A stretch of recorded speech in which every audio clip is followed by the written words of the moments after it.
Hello friends, welcome to மாங்கனி சமையல். இன்றைக்கி நம்ம மாங்கனி சமையலில் ரொம்பவே ஆரோக்கியமான அதிக சத்துக்கள் நிறைந்த பச்சைப்பயிறு தோசையும் அது கூடவே கார சட்னியும் எப்படி பண்ணுறதுன்னு தான் பார்க்க போகிறோம். ஸோ இந்த தோசை ரொம்ப ரொம்ப சுலபமாக சட்டுன்னு செஞ்சு முடிச்சிடலாம். நல்ல டேஸ்ட்டாக இருக்கும். வீட்டில் எல்லோரும் ரொம்பவே விரும்பி சாப்பிடுவாங்க. அதே மாதிரி வெயிட் லாஸ் பண்ணணும் அப்படின்னு நினைக்கிறவங்களும் தாராளமாக இந்த ரெசிபியை ட்ரை பண்ணி பாருங்கள். நல்ல ஒரு ரிசல்ட்டு கிடைக்கும்.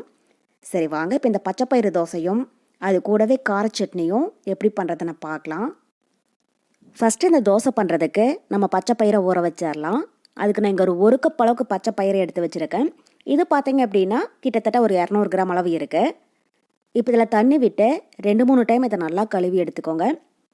இந்த மாதிரி நல்லா கழுவுனதுக்கப்புறமா இதில் தண்ணியெல்லாம் வடித்து எடுத்துக்கோங்க. தண்ணியெல்லாம் வடிச்சிட்டு இதில் மூழ்கிற அளவுக்கு தண்ணி விட்டு ஓவர் நைட் இதை நல்லா ஊற வச்சிடுங்க.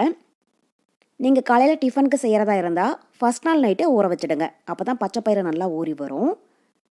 இப்போ இதை அப்படியே ஒரு மூடி போட்டு மூடி வச்சிடலாம். ஒரு ஓரமாக இருக்கட்டும். பச்சை பயிறு நல்லா ஊறினதுக்கப்புறமா நம்ம இதை அரைச்சி எடுத்துக்கலாம். இருக்கட்டும்.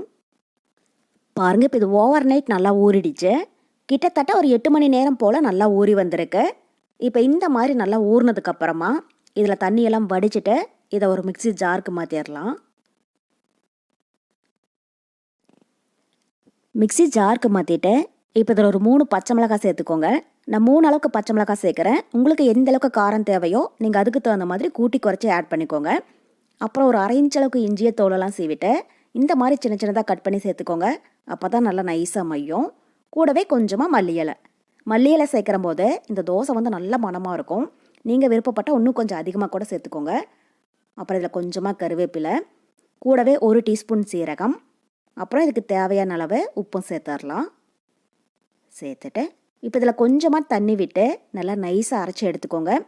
எந்த அளவுக்கு நல்லா மையாக அரைக்க முடியுமோ அதுக்கு தகுந்த மாதிரி அரைச்சிக்கோங்க. தேவைப்பட்டால் அப்பப்போ கொஞ்சமாக தண்ணி விட்டு அரைச்சிக்கோங்க. இப்போ அதை அரைச்சிட்டு வந்துடலாம். பாருங்கள், இப்போ தோசைக்கு மாவு அரைச்சி எடுத்தாச்சு. இப்போ இதை ஒரு மிக்சிங் பவுலுக்கு மாற்றிடலாம். மிக்சிங் பவுலுக்கு மாற்றிட்டு மிக்ஸி ஜார்லேயே கொஞ்சமாக தண்ணி விட்டு நல்லா கலந்து சேர்த்துக்கோங்க. தண்ணி அதிகமாக சேர்த்துடாதீங்க. 1/4 கப் அளவுக்கு சேர்த்திங்கன்னா போதும். சேர்த்துட்டு இப்போ ஒரு டைம் நல்லா கலந்து விட்டுறலாம். ஸோ மாவோடைய கன்சிஸ்டன்சி உங்களுக்கு பார்க்குற போதே தெரியும். ரொம்பவே தண்ணியாக இருக்கக்கூடாது, அதே மாதிரி ரொம்பவே கெட்டியாகவும் இல்லாமல் பாருங்கள், இந்த அளவுக்கு கரெக்டாக இட்லி மாவு பதத்தில் இருக்கணும். அப்போ தான் தோசை நல்லா வரும். இப்போ கரண்டியில் எடுத்து ஊற்றுற போதே தெரியும் உங்களுக்கு மாவு எந்த அளவுக்கு நல்லா திக்காக இருக்குது அப்படின்ட்டு. நீங்கள் அதுக்கு தகுந்த மாதிரி தண்ணி சேர்த்துக்கோங்க. அவ்வளோதான். இப்போ ஒரு மூடி போட்டு மூடி வச்சிடலாம். இது அப்படியே ஒரு ஓரமாக இருக்கட்டும். அடுத்தது நம்ம கார சட்னி ரெடி பண்ணிடலாம். கார சட்னி பண்ணுறதுக்கு ஃபஸ்ட்டு ஒரு மிக்ஸி ஜாரில் நான் மீடியம் சைஸில் நல்லா பழமாக 3 தக்காளி கட் பண்ணி வச்சுருக்கேன். அதை உள்ள சேர்த்துடலாம். இப்போ இது கூடவே பெரிய சைஸில் ஒரு பெரிய வெங்காயம் இந்த மாதிரி நல்லா ரஃப்பாக கட் பண்ணி சேர்த்துக்கோங்க. நம்ம இதை அரைச்சி எடுக்கிறது தான், அதனால் பொடியாக கட் பண்ணணும் அப்படிங்கிறது கிடையாது. இந்த மாதிரி கொஞ்சம் பெருசாகவே கட் பண்ணி சேர்த்துக்கோங்க. இப்போ இது கூடவே ஒரு 10 பல் பூண்டு, அப்புறம் காரத்துக்கு ஒரு 5லேருந்து 6 காஞ்ச மிளகாய். நான் 6 அளவுக்கு காஞ்ச மிளகாய் சேர்க்குறேன். உங்களுக்கு எந்த அளவுக்கு காரம் தேவையோ நீங்கள் அதுக்கு தகுந்த மாதிரி மிளகாய் வற்றலை கூட்டி குறைச்சி ஆட் பண்ணிக்கோங்க. இப்போ இதுக்கு தேவையான அளவு உப்பும் சேர்த்துட்டு இதை நல்லா நைஸாக அரைச்சி எடுத்துக்கோங்க. தண்ணி எதுவும் சேர்க்க வேண்டாம். தண்ணி சேர்க்காமல் நல்லா நைஸாக அரைச்சி எடுத்துக்கோங்க. இப்போ இதை அரைச்சிட்டு வந்துடலாம். பாருங்கள், இப்போ சட்னிக்கு தக்காளியை அரைச்சி எடுத்தாச்சு. தண்ணி சேர்க்காமல் இந்த மாதிரி நல்லா நைஸாக அரைச்சி எடுத்துக்கோங்க. இப்போ இது அப்படியே ஒரு ஓரமாக இருக்கட்டும். அடுத்தது நம்ம சட்னியை தாளிச்சிடலாம். இப்போ அதுக்கு ஒரு கடாயில் 2 டேபிள் ஸ்பூன் அளவுக்கு எண்ணெய் விட்டு சூடுபடுத்திக்கோங்க. இப்போ எண்ணெய் நல்லா சூடானதும் இதில் 1/2 டீஸ்பூன் கடுகு உளுத்தம் பருப்பு சேர்த்துடலாம். கடுகு பொரிஞ்சதும் ஒரு பிஞ்சளவுக்கு பெருங்காயத்தூள், கூடவே கொஞ்சமாக கருவேப்பிலை சேர்த்துடலாம். இப்போ கருவேப்பிலை பொரிஞ்சதும் இதில் நம்ம அரைச்சி வச்சுருக்கிற தக்காளி விழுதை உள்ள சேர்த்துடலாம். இப்போ மிக்ஸி ஜார்லேயே 1/4 கப்புக்கும் கொஞ்சமாக தண்ணி விட்டு நல்லா கலந்து சேர்த்துக்கோங்க. சேர்த்துட்டு இப்போ ஒரு டைம் நல்லா கலந்து விட்டுருங்க. ஸ்டவ் மீடியம் ஹீட்டில் வச்சு பாருங்கள், இந்த மாதிரி நல்லா கலந்து விடுங்க.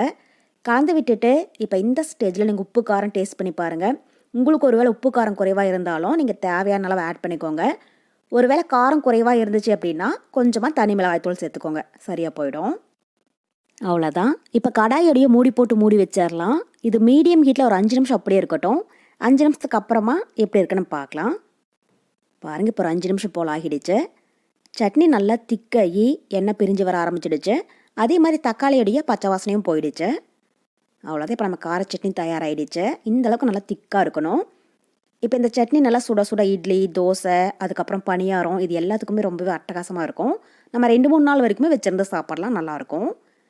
அவ்வளோதான். இப்போ இதை அப்படியே ஒரு ஓரமாக எடுத்து வச்சுட்டு அடுத்தது நம்ம தோசை ஊற்றிடலாம். இப்போ ஸ்டவ்வில் ஒரு தோசைக்கல் வச்சு சூடுபடுத்திக்கோங்க. தோசைக்கல் நல்லா சூடானதுக்கப்புறமா ஸ்டவ் மீடியம் ஹீட்டில் வச்சுட்டு நம்ம தோசை ஊற்றிடலாம்.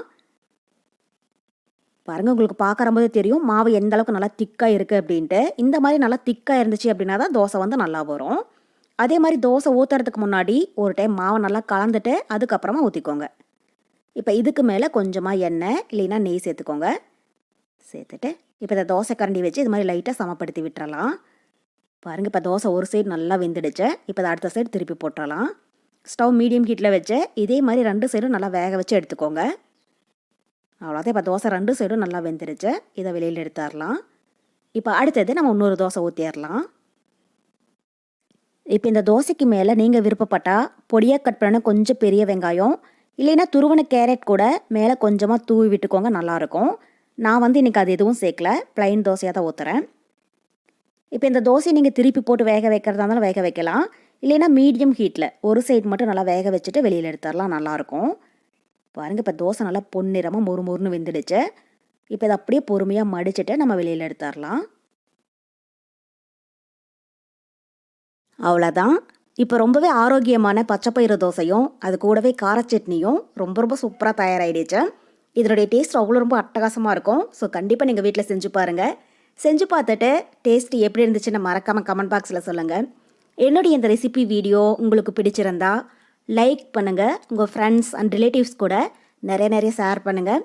மறக்காமல் மாங்கனி சமையலுக்கு சப்ஸ்கிரைப் பண்ணுங்கள். நன்றி.